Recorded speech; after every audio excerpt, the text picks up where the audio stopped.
신비의 바빌론 종교 두 번째 시간입니다. 세미라미스와 관련된 사탄의 계획입니다. 인용한 성경은 한글 킹제임스 성경입니다. nim롯이 죽은 이후에 세미라미스는 백성들 앞에서 그럴듯한 연극을 했습니다.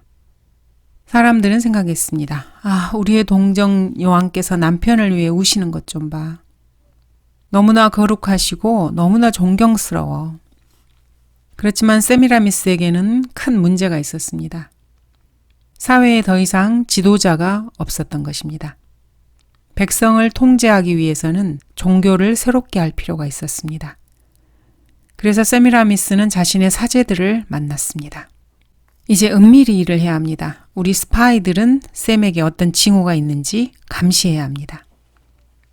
한 사람 때문에 우리의 거룩한 종교를 잃어버릴 위험에 스스로 빠져서는 안 되겠죠? 사제들은 샘이 모든 것을 파멸시킬 수 있다고 생각했고 세미라미스를 자신들의 성모로 여겼습니다. 관습대로 세미라미스는 자신의 남편을 위해서 많은 날들을 애도했습니다.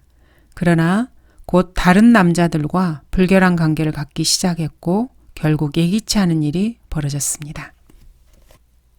소문은 들불처럼 번져갔습니다.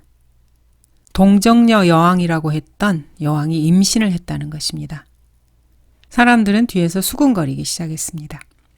세미라미스의 임신 소문들에는 다양한 반응들이 있었습니다. 사람들은 세미라미스를 창녀로 생각하기도 했고 또 어떤 사람들은 동정녀 여왕으로 보기도 했습니다. 얼마 동안 상황은 절망적인 것처럼 보였습니다. 사실 여러 형태의 세미라미스가 난교의 여성으로서 또 동정녀로서 숭배되고 있었습니다. 두 가지 모두에 대해서 수없이 많은 여신, 세미라미스, 이시타르, 이난나의 형태들에 대한 많은 자료들이 있습니다. 이런 여신들은 육체적으로 음탕한 여인들이었습니다. 또 동정녀들로서 숭배를 받기도 했습니다. 이들에 대한 경배는 대개 창녀들을 포함하고 있었습니다. 세미라미스는 이렇게 남편 없이 갑자기 임신한 것에 대해서 해명할 방법을 찾아야 했습니다. 그리고 그 방법을 마침내 찾아낸 것입니다.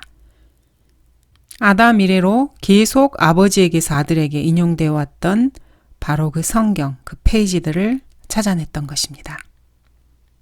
갑자기 자신의 아이를 거룩하게 보이게 하고 싶어 한 것입니다. 이보와 관련된 하나님의 예언은 여전히 모든 이의 마음에 있었습니다. 대홍수가 끝난 이후로 그렇게 많은 시간이 지난 것은 아니었기 때문입니다. 하나님께서는 그녀의 씨는 너의 머리를 부술 것이요 너는 그의 발꿈치를 부술 것이라 이렇게 말씀하셨습니다. 그래서 세미라미스의 아이를 이 예언의 성취로 삼은 것입니다. 그리하여 세미라미스는 일생의 사기극을 시작했습니다. 자신의 아들이 새로운 종교의 중심이 될 것이었습니다. 그렇다면 이 세미라미스를 줄곧 인도해 온 것이 과연 누구였겠습니까? 사탄이 이렇게 속삭였습니다. 세미라미스, 너는 이 일이 얼마나 커질지 몰라 머지않아 온 세상이 너를 경배할 거야. 자, 나만 잘 따라오면 너를 하늘의 여왕으로 만들어줄게. 이런 식이었습니다. 이것은 말 그대로 세미라미스가 거절할 수 없는 제안이었습니다. 사람들의 눈에 그녀는 새로운 이브가 될 것이고 그녀가 낳은 아이는 뱀, 즉 사탄의 머리를 부술 아이가 될 것이기 때문이었습니다.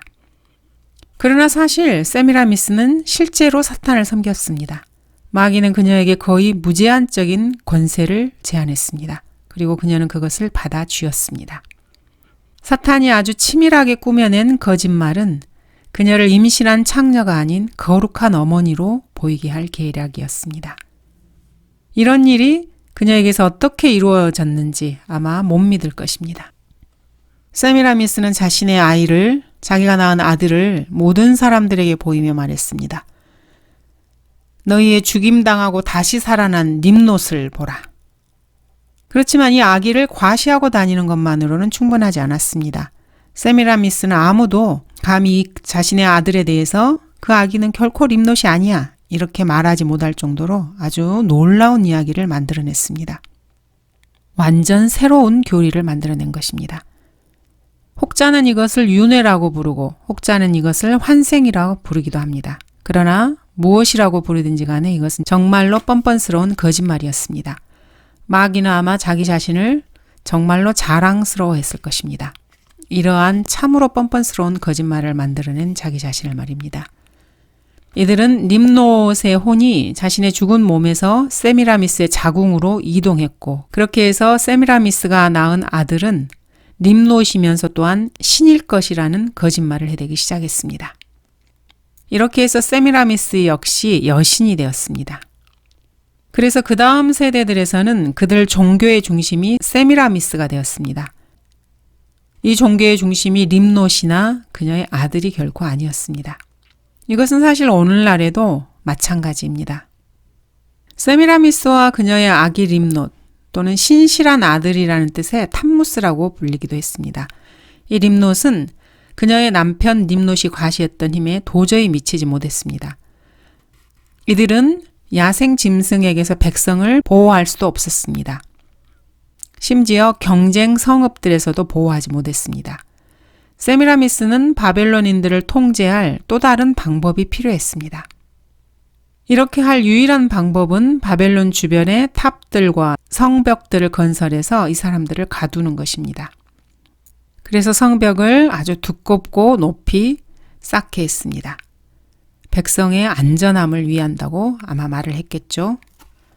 이제 세미라미스와 림롯이 환생하였다고 주장되어지는 그녀의 아기는 백성을 더 완전하게 다스릴 수 있었습니다. 그래도 마귀와 세미라미스에게는 충분하지 않았습니다. 세미라미스는 백성들의 생각까지 통제하고 싶었습니다. 세미라미스는 바벨론 전역에 자신의 눈과 귀가 되어줄 사람들이 필요했습니다.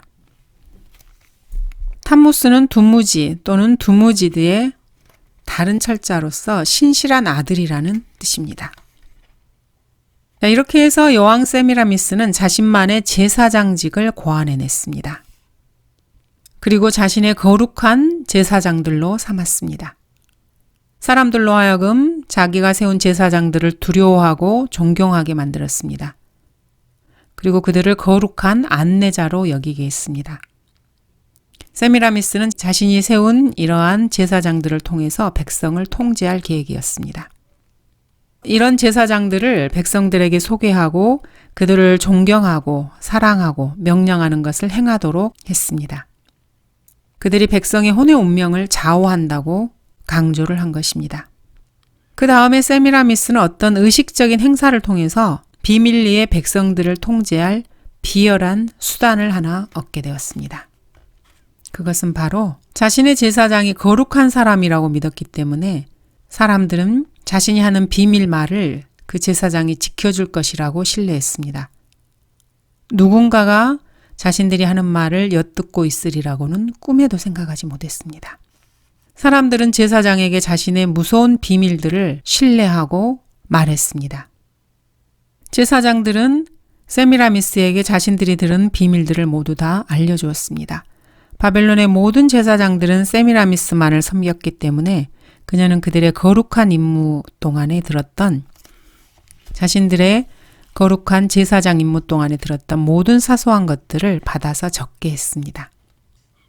이렇게 해서 마침내 하나의 체계가 그 모습을 갖추기 시작했습니다. 거룩한 제사장단으로서 백성을 독려해서 비밀을 말하게 했습니다. 그렇게 해서 성읍에서 일어나는 모든 일들을 여왕에게 보고를 하게 된 것입니다. 사람들이 제사장들에게 마음을 열게 했습니다. 그들에게 아버지처럼 되었던 것입니다. 그렇게 해서 바벨론 전역에 갑자기 고해성 사실이 생겨나기 시작했습니다. 누군가에게 말하기 부끄러운 일을 신의 축복이라는 이름으로 이러한 사제들에게 말하기 시작했습니다. 이렇게 해서 세미라미스는 자기가 다스리는 모든 곳에서 일어나는 모든 일들을 알게 되었습니다. 고해성사를 통해서 더욱더 강력한 통치를 펼칠 수 있었던 것입니다. 이것이 바로 세미라미스가 생각한 종교의 큰 역할이었습니다. 새로운 미스터리 종교가 이렇게 악취나고 어두운 신전에서 이제 막 탄생하기 시작했던 것입니다. 이렇게 해서 사람들은 신비의 바벨론으로 입문하기 시작했습니다. 이 종교에 입문하기를 원하는 사람은 먼저 금식을 해야만 했습니다. 그리고 신성한 병이라고 하는 것에 든 것을 마시게 했습니다. 그리고 이러한 것은 비밀리에 이루어졌고 누군가에게 말을 하면은 저주를 받는다고 위협했습니다. 하지만 사실 이러한 신성한 병에 담긴 것이라고 하는 것은 비밀리에 어떤 사람이 서약을 하게 하면서 약에 취해서 서약을 하게 하는 것입니다. 그리고 정신이 몽롱한 상태에서 기적으로 가장된 일들을 보게 하는 것입니다. 인간이 만든 기적을 보여주는 것입니다. 신전 바깥의 뜰에서 금박이로 덮인 벽이 태양을 마주보게 하고 그 광선을 벽에 구멍을 뚫어서 구멍 속으로 비추게 했습니다. 그리고 거꾸로 세워진 림노상을 만들어 이 림노상이 반사되어서 벽에 구멍을 통해 보이게 한 것입니다. 입문식에서는 입문을 하고자 하는 사람의 눈을 가림으로써 그 사람이 사제를 신뢰할 수밖에 없는 환경을 만듭니다. 이것은 참으로 위험한 행동입니다. 그리고는 이 사람이 알지 못하게 숨겨진 방에서 연극을 시작하는 것입니다. 무릎을 꿇고 일러준 대로 말을 하는 것입니다. 만약에 이 사람이 합당하다면은 림노시 자신 앞에 나타날 것이라고 말을 하는 것입니다. 그렇지 않으면은 입문자가 반드시 죽을 것이라고 엄포를 놓는 것입니다. 금박 거울을 통해서 햇빛을 반사할 준비가 된 다음에 눈가리개를 풀어줍니다. 그리고 작은 구멍의 덮개를 제거하는 것입니다. 햇빛이 구멍을 통해서 범쩍이며 어두운 방을 비춥니다. 그리고 사람들은 림노상을 구멍 앞으로 가까이 가져오는 것입니다. 그리고 돌연 어두운 방은 거대한 카메라와 같이 됩니다. 마법처럼 똑바로 세워진 림노 우상의 이미지가 벽에 영사되는 것입니다. 이것은 아주 오래된 속임수였지만 효과가 아주 좋았습니다. 사람들이 눈에 보이는 것을 찾기 때문입니다. 이렇게 바벨론 이교를 모든 가능한 방법으로 사람들에게 섬기게 했습니다. 사탄은 하나님께 대한 믿음을 종교와 은밀한 요술로 대체시켰습니다. 이제 탐무스를 신으로 만들 일만 남았습니다. 탐무스는 매우 혼란스러운 세상에 태어났습니다. 탐무스는 자신의 어머니의 남편, 즉 셈에게 죽임을 당한 림롯이 탐무스의 친부가 아니었습니다. 림롯은 이미 마르둑, 길가메시 등 다른 많은 이름들로 알려져 있었습니다. 하나님께서 언어를 혼잡케 하셨기 때문에 이 이상한 가족 구성원들은 훨씬 많은 이름이 있었습니다. 마르둑은 림롯의 다른 철자법으로 쓰여진 이름일 뿐입니다.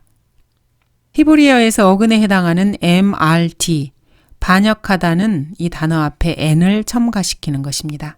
하지만 바벨론어에서는 끝에 k를 첨가시켰습니다.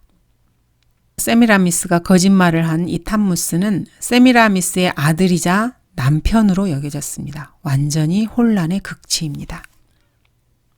세미라미스는 바벨론에서 이난나라는 이름으로도 사용되었습니다. 이렇게 탐무스는 바알로서 사람들의 주의 역할을 했습니다. 그리고 또 탐무스로서는 세미라미스의 신실한 아들의 모습을 보였습니다. 탐무스는 니누스, 림롯 주니어, 아수르, 사마쉬 이런 이름으로 불렸습니다. 사실 바알이라는 단어는 히브리어와 다른 셈족 언어에서 주 또는 주인을 의미합니다. 탐무스가 바알이 된 것입니다. 탐무스는 자신의 어머니와 결혼을 해야 했습니다. 이런 일이 상상이 가십니까? 고대와 현대 저작들을 보면은 탐무스와 세미라미스가 결혼을 했다는 것은 분명한 사실입니다. 두무지라고도 불리는 탐무스와 이난나 또는 이스타르라고 불리는 세미라미스의 결혼에 대해서는 그녀는 자신의 아들이 실제로 자신의 환생한 남편이라고 주장을 했습니다. 그러므로 이러한 상황을 정의하자면 자신의 남편과 다시 결혼한 것이라는 그런 주장입니다.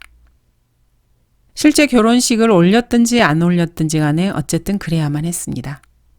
고대 문헌들과 현대의 조사를 보면은 이난나 또는 이스타르라고 불리는 세미라미스가 자신의 아들 탐무스와 결혼했다는 데는 거의가 100% 만장일치의 의견을 보이고 있습니다.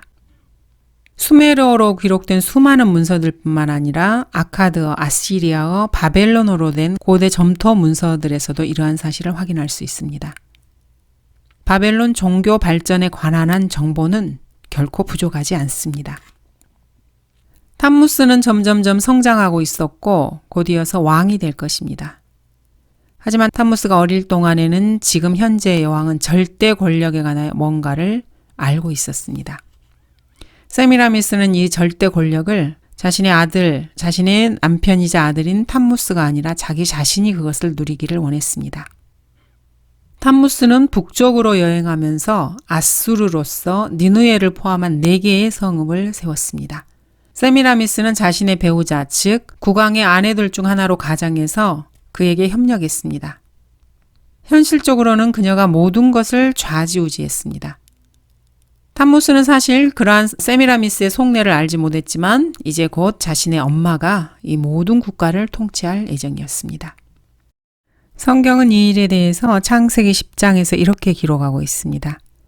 그 땅에서 아수르가 나아가 니느웨와 르호봇 성읍과 칼라와 니느웨와 칼라 사이에 레센을 세웠더니 이는 큰 성읍이더라.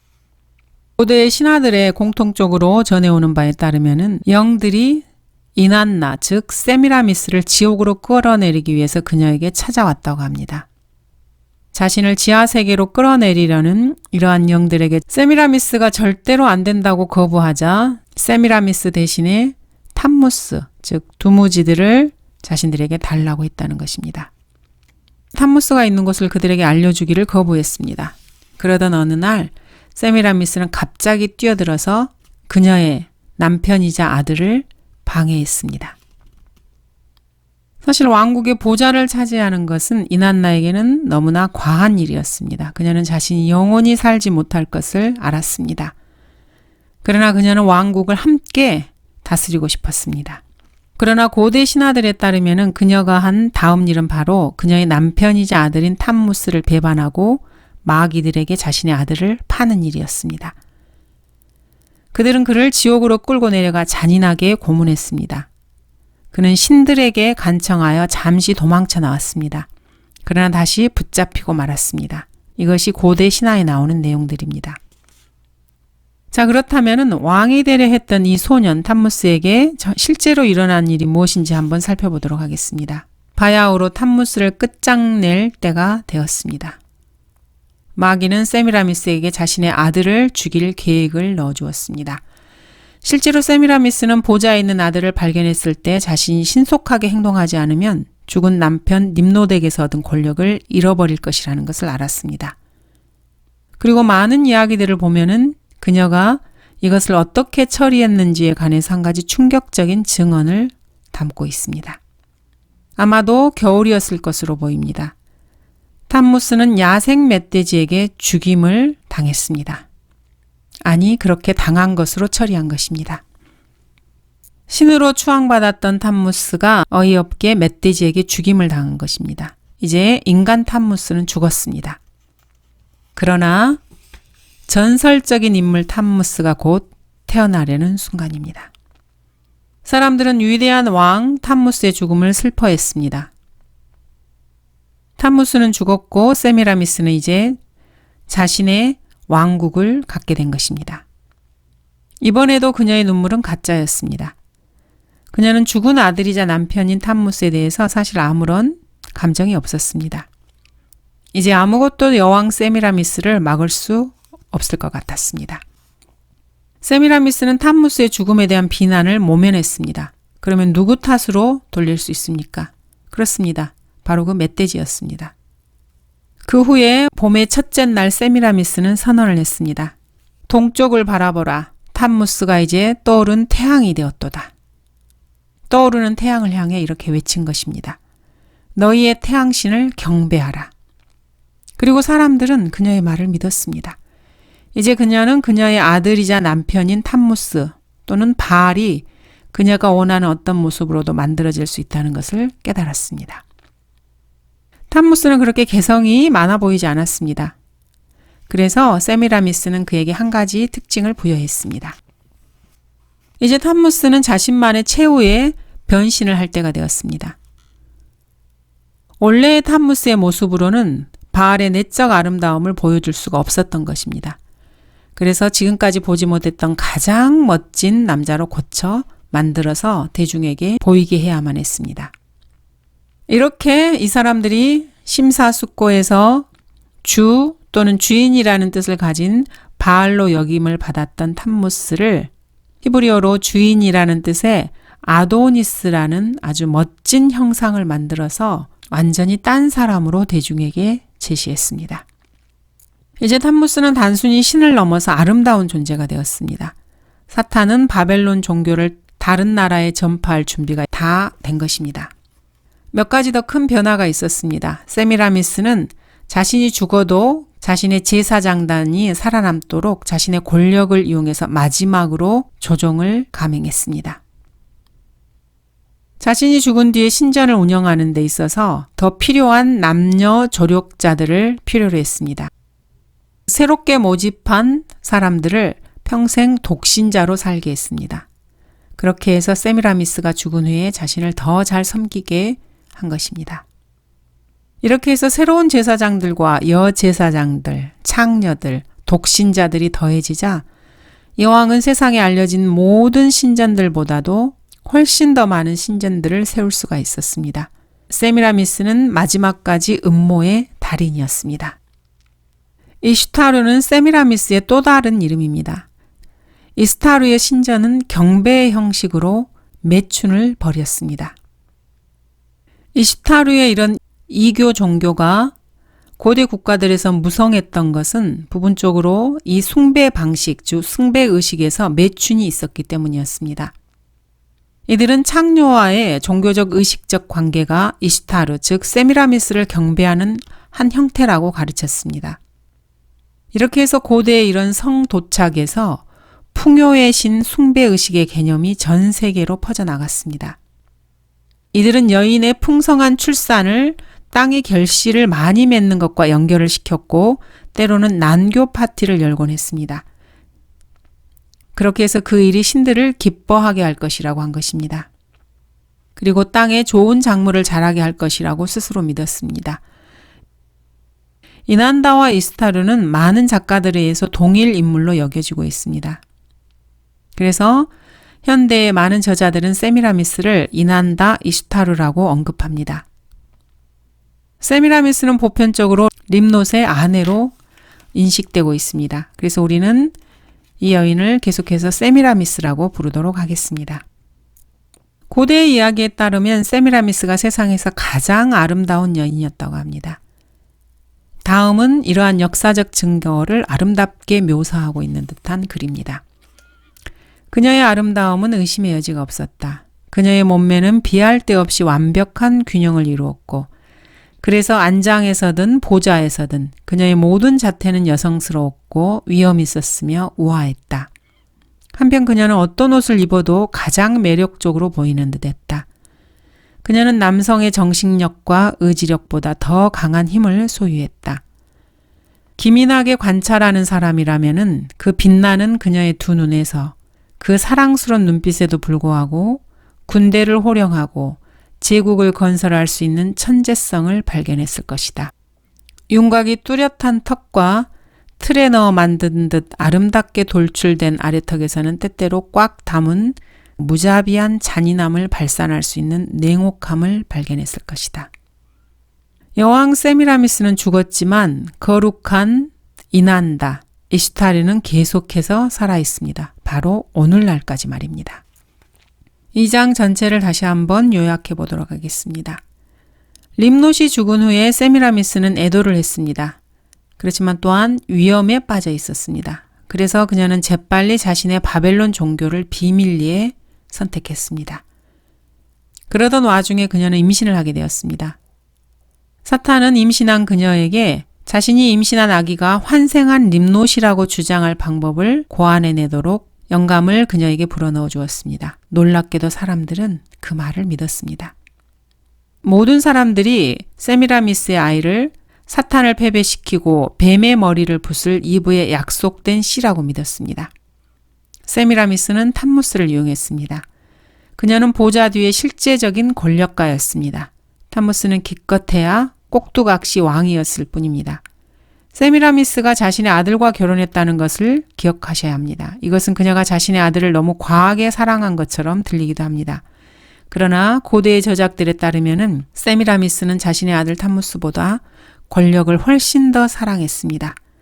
어느 날 그녀의 보좌에 앉아 있는 그를 발견했을 때 그녀는 자신이 직접 그를 제거해야겠다고 결심했습니다.